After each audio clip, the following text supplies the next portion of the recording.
আমাদের নদীগুলো দিন দিন শুকিয়ে যাচ্ছে। পার্শ্ববর্তী একটি দেশের পানি বৈষম্যের কারণে সেখান থেকে আমরা ঠিকমতো পানি পাচ্ছি না। আপনারা জানেন যে আমি একটা আন্দোলন করি জাগোবাই তিস্তার পানির জন্য। তিস্তা এখন মরুভূমিতে পরিণত হয়েছে। সে কারণেই তিস্তা মহাপরিকল্পনা এবং পদ্মা মহাপরিকল্পনা বাস্তবায়নের উদ্যোগ বর্তমান সরকার গ্রহণ করেছে। আমরা মনে করি যে বাংলাদেশ নদীমাতৃক দেশ। নদীগুলো অবহেলায়, অযত্নে, অবজ্ঞার কারণে আজকে সব খালে পরিণত হয়েছে।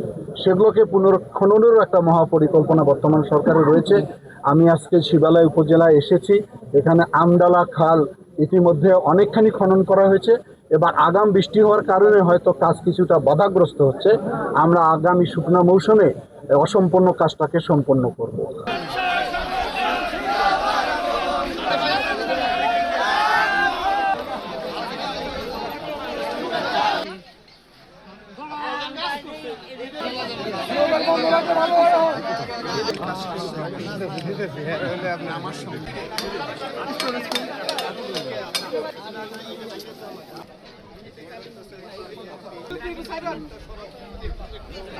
মানে